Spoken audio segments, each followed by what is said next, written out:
رور پوښتنه مې دغه ده چې دې وخت کې د اسرائیل او د ایران کوم جنگ دی نو په دې باندې تیل ګران شو خو سمري چې کوم دی هغه د 110 روپو لیږلی شوی وه دستخط په 55 روپیو شو.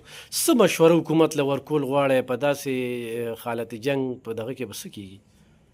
ګوره په عالمي سطح کې خیال دې کړي نو ابنای هرمز نه د تیلو ترسیل بند شوی دی زیات تر ملکونو ته، خو د هغې باوجود که ته وګورې نو هم د دغې ابنای هرمز باندې جاپان ته هم دغه ځای نه تیل ځي، رشیا دغه ته هم چین ته هم ځي او انډیا ته هم راځي.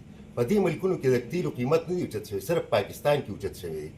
د دې یو وجه دا ده چې دلته آی ایم ایف د اړخ نه کم دباو راغی، آی ایم ایف چې تاسو به عوامو ته سبسیډي نه ورکوئ، د بل ورځنی خبر دی.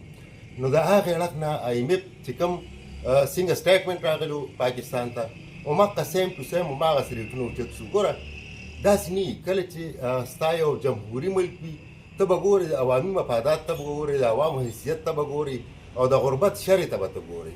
نو چې کله د غربت شر دومره زیات وي چې ستا ملک په پیکیجونو او په زکاتونو او په بیا ایس پي او په دغې باندې روان وي زیات تر، او د غربت شر دومره لاندې وي، نو بیا په داسې صورتحال کې بوج چې وي نو هغه په حکومتي حلقو باندې هم تقسیمول غواړي. داسې نه چې ته ټوټل بوج راوړې او صرف په عوام باندې بوج ور واچوې. نو په دا صورتحال چې ګوره دا څنګه فیصلې شوې چې 55 روپۍ لیټر بس एकदम اوچت شو. دلته خو شهباز شریف ویلي چې 28 ورځو مونږ سره سټاک شته د تیلو. دویمه خبر ده چې رانا ثناء الله پرون بیان راغلی چې یاره د دې ابنای هرمز نه نور روټس هم شته، نورې لارې هم شته، مونږ هغه استعمالولی شو، تیلو قیمت به دونه نه اوچتېږي، نو هغه روټس ولې استعمال نه شو. درېیمه خبره دی چې دا چې एकदम دا دونه ریټ اوچتېدل، نو ګوره بیا پکار دا وي چې لږ غوندې په دې کې ګیپ پکار وي. لکه پمپونو کې هر یو ته سوچ وکړه په یو ټینکر کې راځي 28,000 لیټر تیل راځي، نو په دې پمپونو کې خو بله سټاک هم موجود و، نو هغه سټاک باندې एकदम بیا خو داسې پکار و چې همدغه چې کوم سټاک موجود و په دې باندې خو ریټ اوچتول نه پکار که نه. نو په دې دا چې کوم د 28 ورځو تیل موجود و نو په هغې باندې هم ریټ اوچت شو، نو بیا خو د دې ته صبر پکار و چې دا سټاک ختم شو، نو بوج ټول راغی په عوامو باندې. ګوره دا چې څنګه پارلماني اجلاس پکار و، صوبایي وزیر اعلیګان اعتماد کې اخیستل پکار و، او کوم چې مراعات دي نو دا ختمول د آفیسر یا اشراف یا چې کوم وي د هغې دا مراعات ختمول پکار و.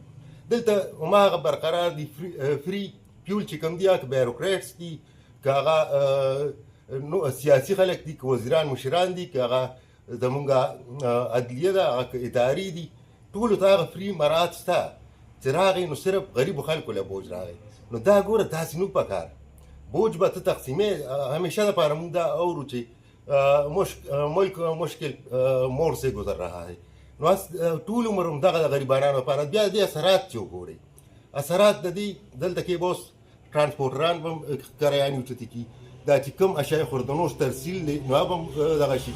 لکه پاکستان خو خودکفیله نه دی په هر یو شي کې، دلته د یو صوبې نه بل صوبې ته ترسیل یا دغسې، نو دا اشیای خوردنوش قیمتونه به هم دې سره اوچت شي.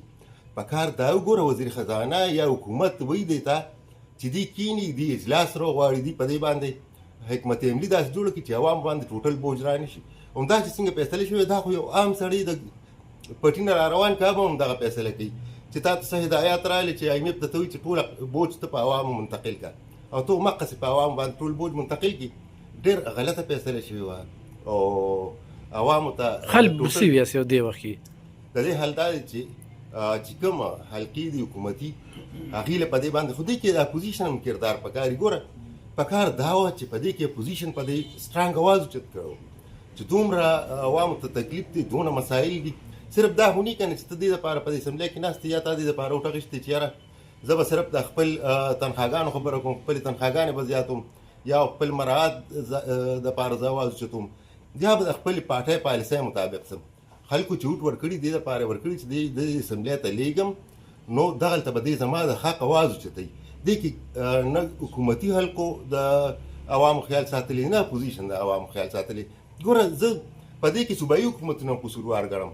لکه د وفاق د اړخ نه یو اعلان شو، دومره لوی غټ ریټ راغی، زما په یاداشت کې دونه چېرته ریټ نه دی ختلي. نو صوبایي حکومتونو له هم پکار دي که مرکز یې کوي او که نه تاسو خپل مراعات لاندې راغورځوئ که نه، کم از کم دا فری فیول چې کوم دي دا ختم کړئ چې عوامو سره دا اوس چې کوم صورتحال دی نو ګوره په دې کې زه یم چې دا دونه غټ غټ مراعات اخیستل یا دا فری څیزونه استعمالول دا نه وي. ته به هغه کومه چې د تلې دوه دغه وي چابړي وي هغه ته برابر ساتي عوامو او حکومت. نو بیا چې د عوامو کوم صورتحال سره مخ دي څومره غربت شره ده، نو په دې صورت کې د دونه لویو لویو ګاړو کې ګرځېدل.